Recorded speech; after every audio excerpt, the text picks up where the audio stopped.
That ability to lose oneself in the cinema was what was powerful for me as a child, and I would say up until I started seriously considering cinema as an art form. And what is powerful for me now about cinema is the exact opposite. It's the ability to remain oneself, and for the film to remain the film, and not to be completely overwhelmed by the meaning that is intended. To let the meaning of the film float somewhere in between the screen and the spectator, so that a cinema that asks the spectator to approach. So for me, what is most powerful about cinema now happens in those films which ask us to approach the screen and to interact to make meaning, not to be granted meaning entirely by the film work, but to participate.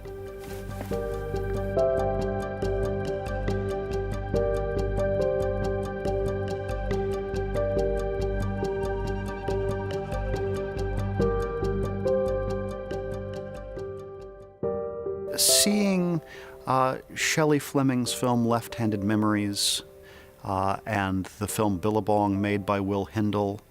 Left-Handed Memories is partly about Will Hindle. That helped chart my course towards graduate school, and I decided to go study with Shelley Fleming.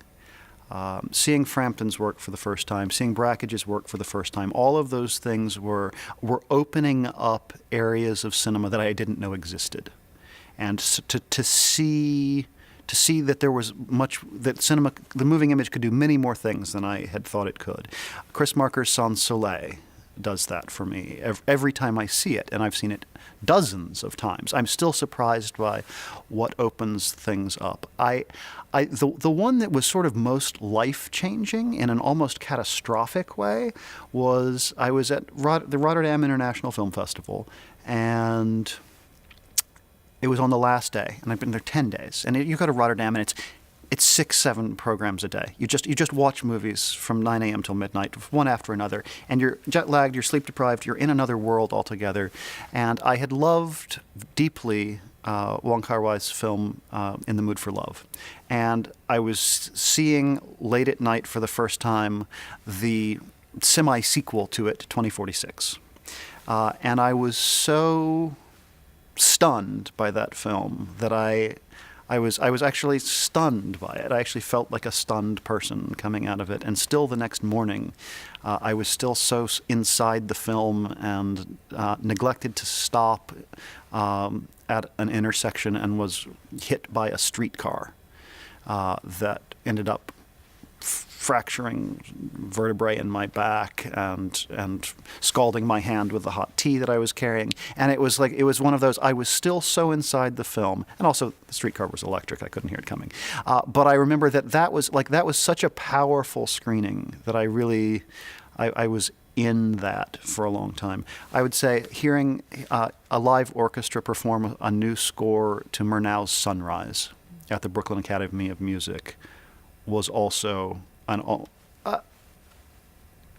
a major cinema experience, a favorite cinema experience for me. Agnes Martin is really important to me, and I'll talk a little bit about her actually, I think, this afternoon as part of the lecture. But my understanding of her painting as not being minimalist, but as in fact being a very low-key kind of controlled abstract expressionism helped me understand what I was doing and how I was situated in the history of art. So an encounter with Agnes Martin's work early on in graduate school. Somebody introduced me to Susan Howe's work, and I wasn't familiar with it, but somebody saw what I was doing with history and documents in the library and said, "You should read Susan Howe. Here's the Nonconformist Memorial. Borrow my copy." And I was like, okay, yes, I need to read this, and now I need to understand all of language poetry, and I need to read Lynn Hegenian, and I need to read Michael Palmer, and so those are poets who are deeply influential to me. Wallace Stevens, Henry James, his brother William James, Deleuze, not his books on cinema, but more his book on the Baroque, Le Pli, the fold, talking about monads and Leibniz and Baroque calculus. Actually, one of my films is partially based on that book, and another one is partially based on another of his books, Pure Immanence, where he's talking about Hume and transcendental empiricism. Some of the emotional dynamics from Henry James and Edith Wharton really play themselves out on screen in my films. Wharton has been very important to me. David Markson, who died recently, as a novelist who works in fragments, has been very important. I thought that I wanted to be a filmmaker 2 weeks before my 19th birthday. And I decided on my 19th birthday that I was going to be a filmmaker, and that I was going to change my course of study from studying acting at the Goodman School of Drama in Chicago, and that I was going to start taking film courses. So precisely on my February 11th of 1990, at the exact age of 19, I decided I wanted to be a filmmaker. Because I work linearly, editing reversal original into ABC rolls usually, there are 0 levels of undo. I can't even see it at 24 frames a second. I have to memorize the footage. I can project it twice, maybe 3 times, without getting it dirty or possibly scratching it. But I have to memorize, make notes, and then work for a couple of years, maybe on footage without seeing it at 24 frames a second. So I know that. So I think about these things very carefully. You can't undo a cement splice; they're permanent. It's forever.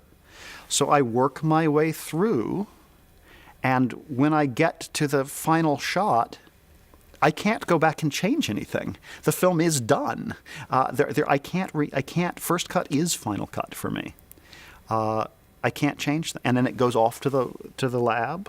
I no longer make my own internegatives or contact prints. It goes off to the lab, and the film comes back, and I have to live with it. And it's done. It can't be changed. Like financially, it would not be feasible to change. Materially, I can't change a splice without losing frame. Like it's done. So it's the conversation comes to a natural conclusion. And just like in life, you can't take back certain things you say. You can try and ameliorate them with later statements, but it's done. Working digitally is very different, and the only all-digital piece I've ever made, which I'll be showing tonight, because of the way it's shot and structured, I also couldn't make any edits, because it's basically a real-time phenomena. So there was no way to cut that either. So I know when it's done because when I can't make any other moves, when neither of us has anything left to say, the work is done. Doesn't mean it's perfect. It just means it's done. Because there's something in my head, and I want to get it out. In order to do that, one has to manifest that in some sort of material. And so getting it out and having a material, the idea of, I have this thing in my head and I want to get it out so that I can hand it to you and say, here, let's look at this together. That's part of the impulse. But the joy of actually making it is the thing that's in your head can't actually become this, because the material and the world conspires to resist making a perfect reproduction of the thing in your head. And so what I enjoy as a filmmaker is the conversation that then takes place between myself and the medium of film.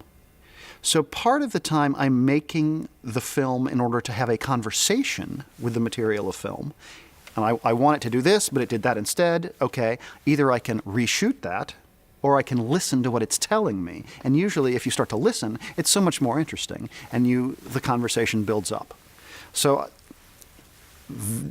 it starts with this idea of expression, wanting to express something in order to materialize it, to talk about with somebody else. But it ends in it becomes a conversation, and then there's this thing, and then this thing, for me, is not just for the screen. It is for activating a social space. That's what movies are for. They're not things in and of themselves. The movie doesn't. My work doesn't stop at the frame lines. It is about a space. It's part of the reason I don't put my work online. I want people to experience it in a public setting with other individuals. There's sometimes we're taught about this idea of the ideal viewer. And I've never thought so much about the ideal viewer as the person for whom to make the work, but I think it's all artists, cultural producers of any kind, have a responsibility to make work in line with what they understand and value as best in the medium that's gone before them. So in a way, I'm making my work with an eye towards my responsibility toward the history of cinema, the history of art, and the history of cultural production. And I assume that if I do that, the problem of audience takes care of itself, because I don't subscribe to the notion that I am a genius or that I have thoughts that other people don't have. I'm a product of my culture just like everyone else is. So I assume that if I am interested in something, other people are going to be also. And so far, that seems to always have been the case. Even when the films are a little strange, there are at least some people who are interested in the work also. So I feel like if I'm responsible to the medium and to the history of the medium, then anyone who is interested in this kind of work, the work is for them. And I, of late, have started making work for individuals. I still try and keep in mind my responsibility to the medium, but I am now making things that are postcards to people. They're not letters because I show them publicly, and so unlike a letter that is sealed, a postcard is available. It's addressed, but it's available and can be read by anybody who comes in contact with it. So I think of what I'm doing now.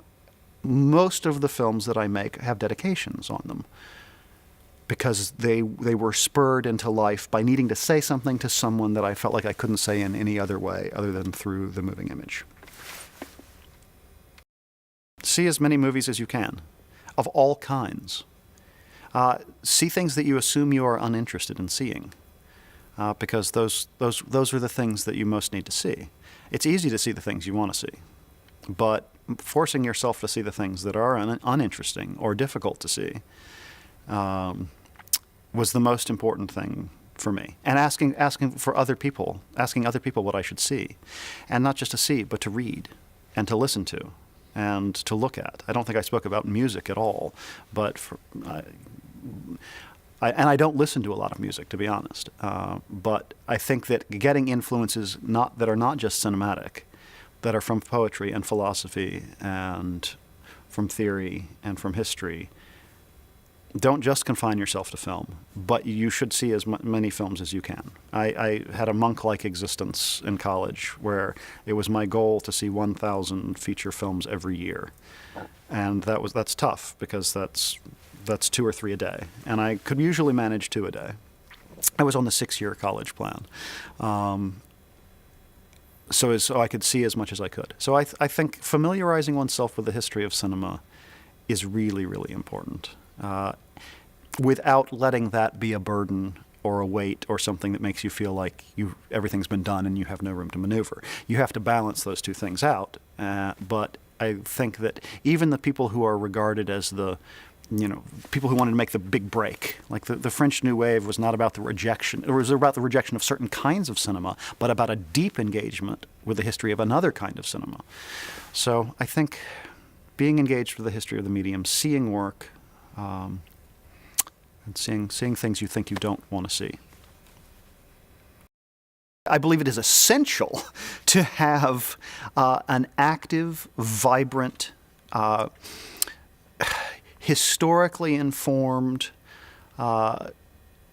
cinema program that is involved in contemporary conversation, that can bring people together so that people aren't just watching things on their devices at home and in isolation, but are coming to a room to celebrate, to mourn, to commiserate. I think that the cinema is still one of the places in our culture where we get people together to focus their attention. And it is still a medium that works to focus attention instead of disperse attention. The internet, by its very nature, and hyperlinks, is designed to disperse attention. And that's great. That allows us many great things. But focusing of attention and focusing of the attention of a group of people is a critically important endeavor of any university or college, and cinema does that for us. It allows us to see parts of the world that we would never see otherwise, come into contact with ideas and points of view that we would never otherwise experience. And it allows us to discuss those things, to imagine ourselves into them. I think that cinema is perhaps the most effective way of creating something that is in such short supply these days, and that's empathy. So we need cinema programs in institutions of higher education, even that may have no other formal. You don't have to have a filmmaking program to have a cinema. So cinema is about everything. And it is the major art form of the 20th. The moving image, not only was it the major art form of the 20th century, the moving image remains the major art form. And we have many manifestations of the moving image, but cinema is the basis for the rest of them. So to have a cinema in which people can come together to study, to learn, to have epiphanies, is not just important, it's essential.